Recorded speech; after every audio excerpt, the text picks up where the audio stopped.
Hey guys, Matt Allen here. Welcome back to Tactical Bassin'. Today we're talking swim jigs, power fishing with swim jigs, finesse fishing with swim jigs, and everywhere in between.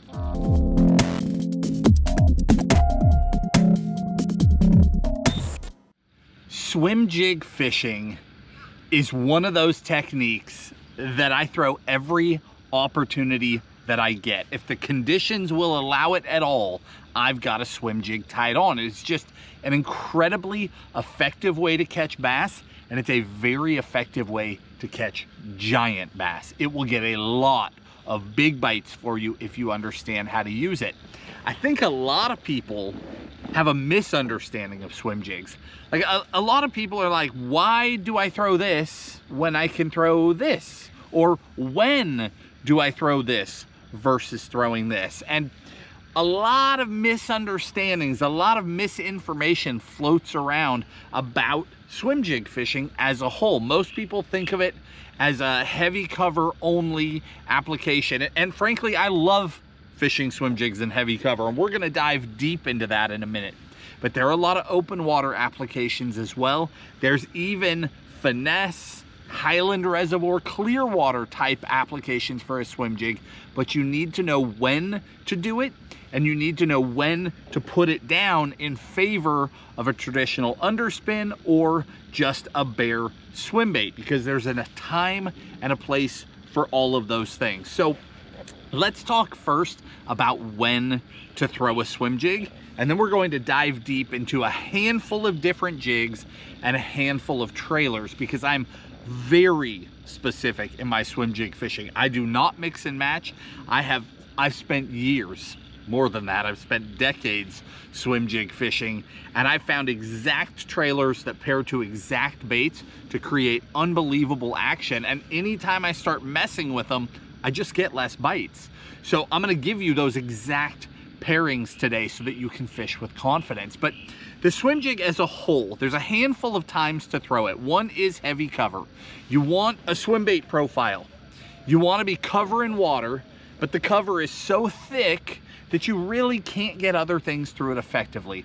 A swim jig is a 4x4. It will go anywhere through anything. It's incredible how weedless they are, and they still have just an amazing hookup ratio. When a big one eats it back in the cover, you're going to stick them.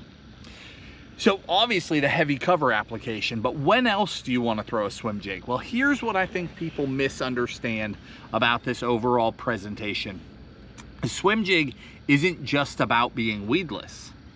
It's about overall appearance. So a swim jig, that skirt, when you put that in the water, it'll puff up.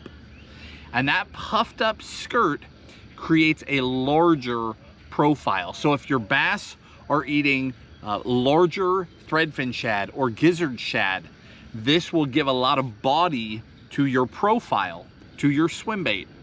If they're eating bluegill, crappie, other panfish, again, it gives that full-bodied presentation. And then most important of all is that a swim jig can do something that no swim bait alone can do.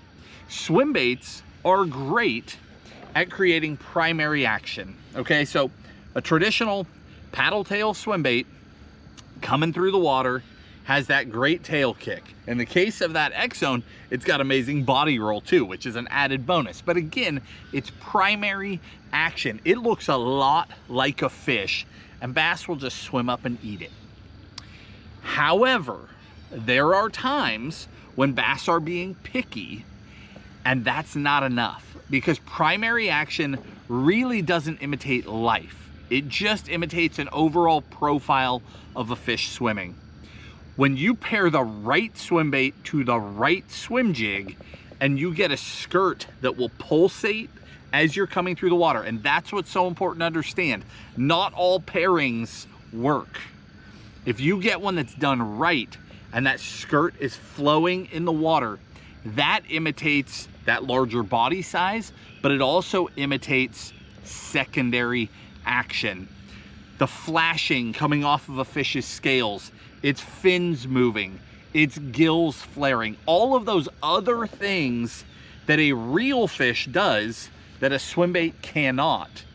Having a swim jig, a jig skirt, puffing and moving in the water while you're reeling imitates a lot of those other things, and it brings a whole other level of realism to your swim bait profile. Now, there are still times when you just don't want to do this and you want to throw bare swim baits. Typically, highland reservoirs, crystal clear water, I focus my attention on just bare swim baits.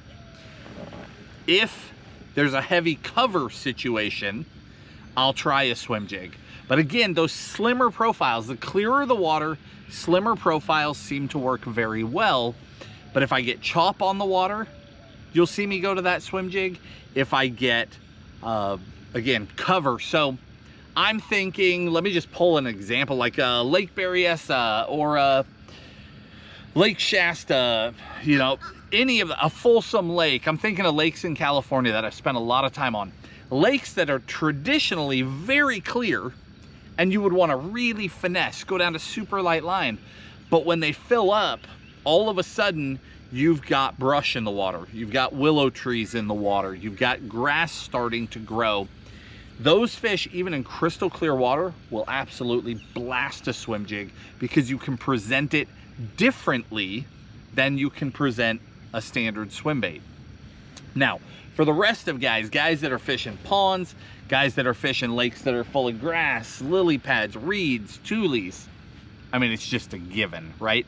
If your bass are eating bluegill, it's a given. If they're eating large bait fish, it's a given. A swim jig should be in your lineup. It's very similar to a spinnerbait or a chatterbait. It's just a finessier version of that. On days where they don't want to eat all that flash, all that vibration, all that movement, they'll still pick off a swim jig. So it lands perfectly between a spinnerbait and a chatterbait and just a bare swim bait.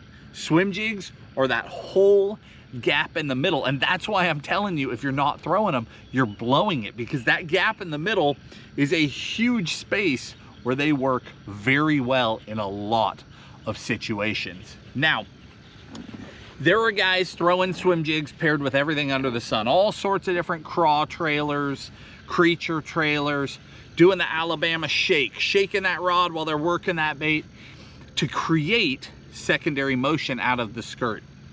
Just straight up, I don't do that. I believe very strongly in pairing swim baits to my swim jigs. That's how I fish them 100% of the time. I mean, it's so rare that I would put a craw on a swim jig personally. I'm just telling you how I throw them. And I'm going to teach you how I throw them because it works. It's so rare that you'll see me do those things. So for me, I pair specific jigs to specific trailers because, again, if you put the right trailer on, it will shake the jig so hard that you get all the movement that other people are getting out of shaking the rod, and you don't have to do any of that. You just chuck and wind. And that skirt's puffing and moving and pulsing on its own. It's amazing.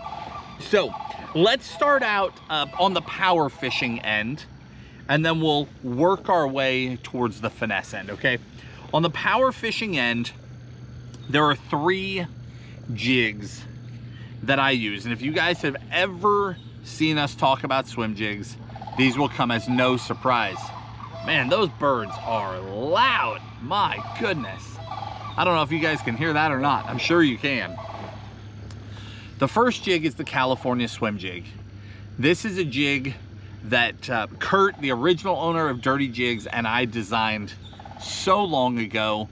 It was the first heavy cover or heavy wire swim jig ever made. It was the first one.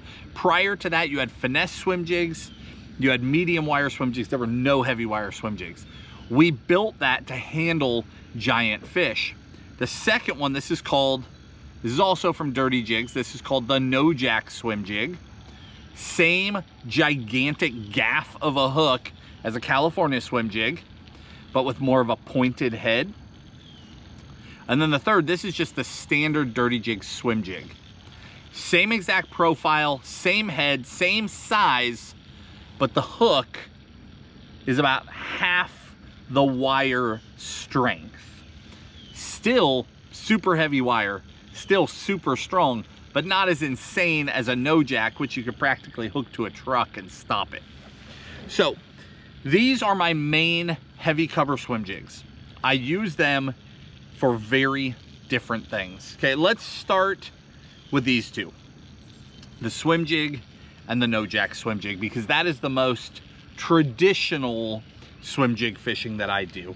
I pair them to basically 3 different trailers. There's the X-Zone, the 5.5 swimmer. And when I do that, in fact, here's one on a mega bass. When I do that, I clip the head of that swim bait off. I shorten it up just a little bit. And that really, so what I'm really doing is I'm creating about a 4 3/4 to 5 inch bait, but it's got the bigger boot tail on it. And that bigger boot tail has so much kick and so much roll, it really gets that bait pulsing. The other one that I throw a lot is the Gambler Easy Swimmer. Not the Big Easy, the Easy. And then the main one that I throw, this is the River to Sea D-Walker 120. It's the bigger size. It comes in 100 and a 120. This is the 120. It's a super durable bait. It's made out of a very strong plastic, and it has this crazy hard kick to it, and it really gets these larger swim jigs moving and pulsing. So again, the thing with the swim bait is that the swim bait, it's gotta be the tail that wags the dog. If you try a generic swim bait, I'm not saying you won't catch fish, but what I'm saying is you are not maximizing the value of a swim jig. There are very specific trailers that kick hard enough, that move enough water, that they get the body of the swim jig rolling, and then all of a sudden it gets this waggle to it, and that skirt starts the magic. And that's what you want to get. If you don't have that, if that skirt is just laying down on that swim bait, you might as well be throwing a bare swim bait. If that skirt is laying there and you speed up and it starts to flow, now you've got all that secondary action. You've got all the things that make a swim jig special. So back to the jigs themselves. The standard swim jig and the no jack swim jig, I throw them in the exact same applications. It just comes down to how big of a fish do I think I'm gonna hook, and how heavy of line I think I can get away with. So let's start with the no jack. The no jack is just the king of heavy cover hooks. Okay, this thing is unbelievable. You can throw that on 65 to 80 pound braid and you can horse fish out of the thickest of covers. So depending on your lake, one, if you know you're around giant fish, no jack. Two, if you don't have super clear water, maybe you've got tannic water, maybe you've got murky water, if you throw a swim jig or other baits on a lot of straight braid, you know, 50 to 65 pound braid, and you don't worry about a leader, the no jack is for you, because you can throw it on the heaviest tackle. The minimum that I throw it on is a 7'6" heavy action rod. And a lot of times I throw it on an extra heavy, even an extra heavy, like a true pool cue, because you can hook those fish so deep in cover, smash them, you know the hook's not gonna fail, and you just turn that winch on and just get them out of there. But if that's not your situation, maybe you've got big fish, but you still need a leader, right? You got a little bit of clarity in your water. Maybe it helps to have 15, 20, 25 pound leader on that braid. You feel like you get more bites. That's when I go to that standard Dirty Jig swim jig. That hook is still plenty. Full profiled hook. It'll hold a 4 to 5 inch swim bait, no problem. It'll keep a 6, 7, 8, 10 pounder pegged, no problem. But it's easier to set with that leader. I'll throw this on a 7.6, you know, 7.4 to 7.6, medium heavy to heavy. So there's crossover there. You can throw both on a heavy action rod, but if you're going to that no jack, you can take it to a whole different level if you want to. So that's sort of the 1-2 punch with them. Now, what makes them so special is that they have that pointed head, and that is key, because a swim jig in heavy cover, it's all about being able to come through that stuff without getting all gummed up or getting stuck. So I can throw this through Kissimmee grass, reeds, tules, you know, through a lot of laydowns, over the tops of grass, and it can just bump and work and swim its way through. And that pointed head just sort of splits the cover, lays it open, and lets that bait come through. The weed guard itself also does an amazing job of helping keep it weedless. It'll blow your mind where you can throw these things out. I fished the California Delta for years and years, and we would throw them out of sight back in the tules. Just hold that rod tip up high and just slow roll. You'd hear them eat it because it was coming in the water, out of the water, coming through the tules. But you could just wind it through that stuff. It was amazing. So that pointed head is really critical.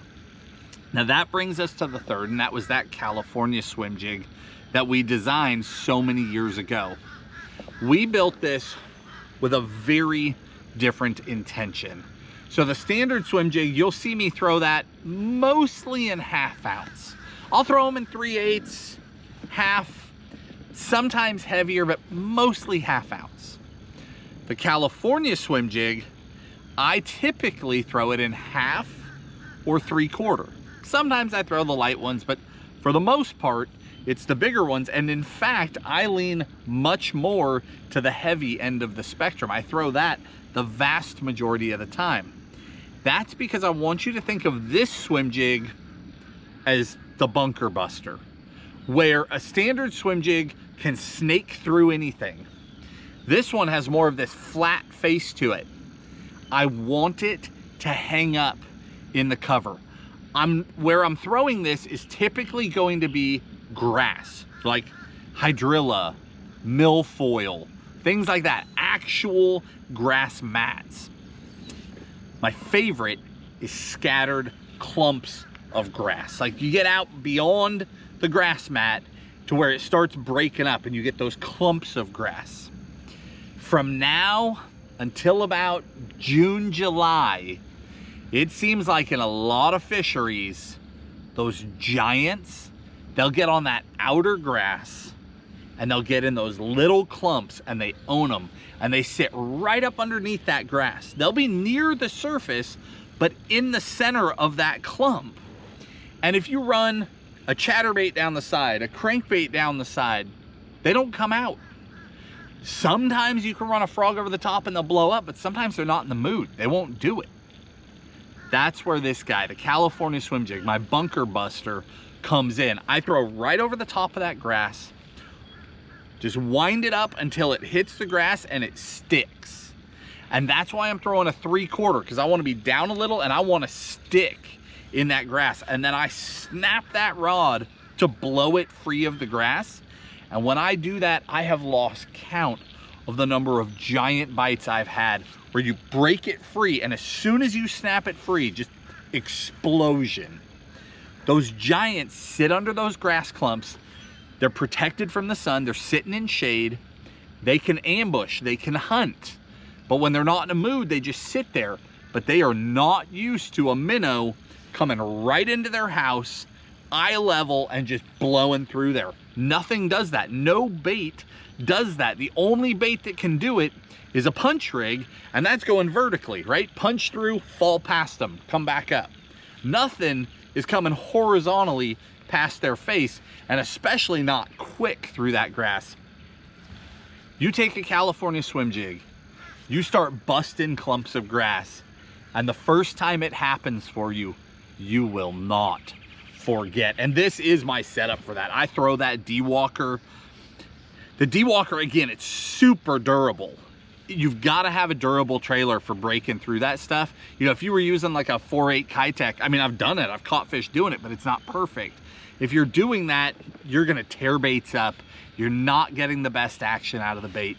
You want a super durable swim bait that'll thump hard and will last as you do that over and over and over again, waiting for the one to eat it. Now, that's how I like to fish swim jigs in heavy cover. I love doing that stuff. But there's a whole other animal that people are completely overlooking. The open water applications of swim jigs, the finesse application of swim jigs, for the most part, is completely overlooked. And I smash them doing it. I mean, we've talked about it before. It's not a secret. We have shown you guys how to do it, but I don't know if you understand how effective it can be. I mean, I'm talking, you know, Lake Chickamauga, Tennessee River, springtime, summertime, guys are out ledge fishing. I can find shallow fish that are up around cover, and I'm winding swim jigs in open water, and they're coming out and just clobbering that stuff. And people just aren't doing that. So I've got 3 more baits for you. One's just a crossover. Let's talk about this one. This is from Mega Bass, the Uoze Swimmer. This is sort of an in-between. It's a heavy wire, but it's an overall finessier profile. But the reason I include this one is because this is the only swim jig with an underspin blade on it that I have consistently done well with. You guys know how much we love throwing underspins, right? We love it so much, we took the time to design our finesse underspins and then our standard underspins to really help people maximize that and catch a ton of fish on those baits. So I would be remiss to think that in swim jigs, there's not a place for an underspin. There absolutely is. This shines for me when the water's tannic, meaning it's like that tea-colored water. I've done really, really well.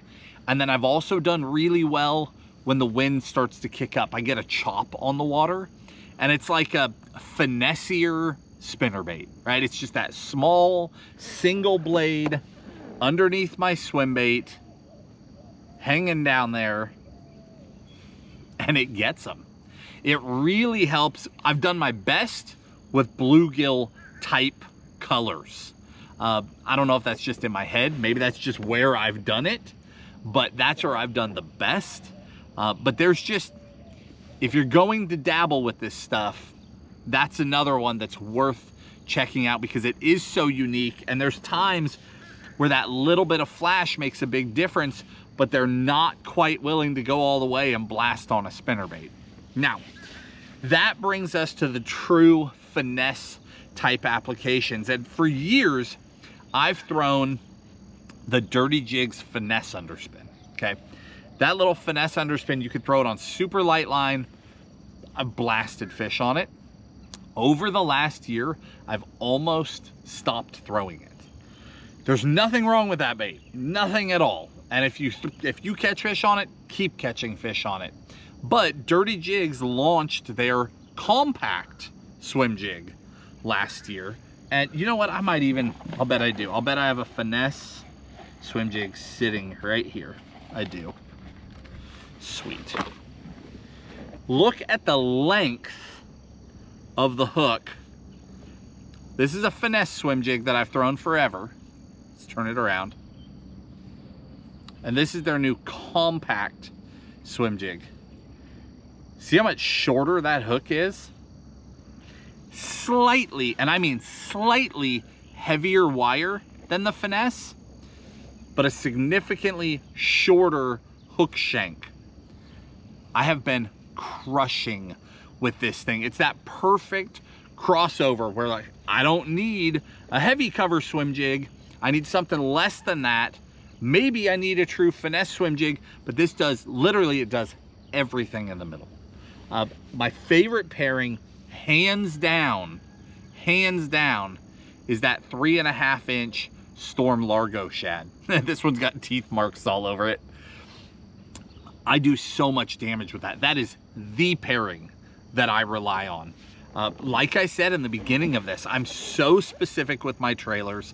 I feel that very specific trailers to very specific jigs create the maximum action that I am looking for, and I leave it right there. And that's one of those. That 3.5 inch Largo is the perfect pairing to that Dirty Jigs compact swim jig, and that guy is nasty. I mean, it is a fish catcher, and I've done well with it.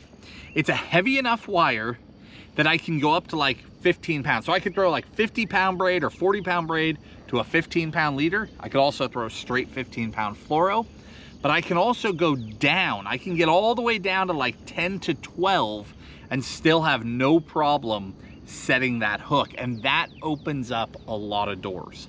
That allows me to throw it in more highland reservoir situations, clear water, finesse situations. So maybe you've got willow trees, grass, out into the water, the bass are in there, but the water's still 20 feet of visibility.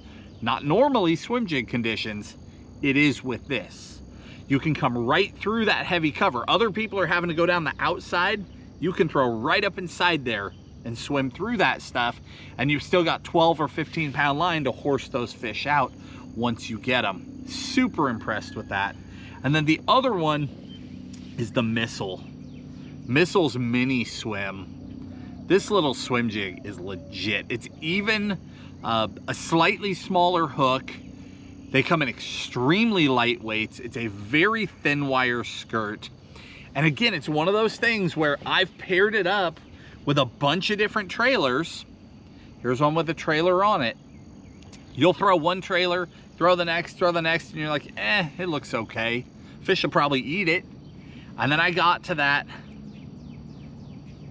3.5-inch X-Zone swammer, that 3.5, and that bait just comes to life. I mean, like it's a different bait altogether. It just boom, comes to life. Now all of a sudden it's rocking. It's got head bob. The head is hunting through the water. Night and day different. You went from primary action to primary and secondary in a blink, just by putting the right trailer on the back of that thing. But this little guy, this is where I go all the way down. So I can throw this on 8, 10, 12 pound. You can even throw it on a spinning rod if you need to in the lighter sizes, the lighter head sizes. But this is what I'm gonna swim in those true finesse applications. So maybe my water's super clear, or maybe it's not. Maybe my bait fish are just small. Because sometimes spring and summer, the bait fish aren't that small. Fall in particular, the bait can be tiny. Going to that really small swim jig can make a world of difference in still getting you bit without going to the plain swim bait that all the other boats are throwing. Guys, a swim jig is such a deadly way to catch them. Again, I want to emphasize that this is that whole middle ground between a swim bait and a spinnerbait and a chatterbait. Those things are amazing. And there's a lot of days where they're crushing, right? I mean, we've built careers throwing those things.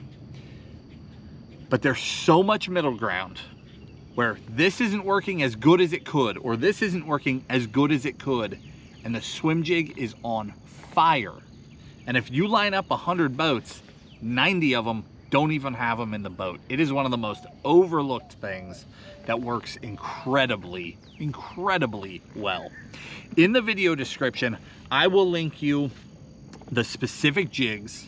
I will give you 2 or 3 of my absolute favorite colors for each one. You know, things like tactical shad, a color that we designed. I mean, black blue, if you're fishing that tannic water, it's a big deal. But favorite colors, the exact trailers that we pair with them, favorite colors for the trailers too, to get the right pairings. And then I'll also give you some of the rods and reels that we use to fish them. And if there's room, maybe even a couple of budget rods and reels. You probably have a rod already that can throw most of these, but I'll give you some very specific examples to make your life easier as well. You can do this, and you can do it from right now. The moment you're seeing this, it's working today, and it will work for at least the next few months. If you go out there and put the time in and find this pattern, it will continue to work for you. It's one of those things that's not fading, it's just coming on and it's just getting better. So it's prime time to go out and try it. Guys, if you enjoyed the video, hit the like button, subscribe to the channel, and we'll talk to you soon.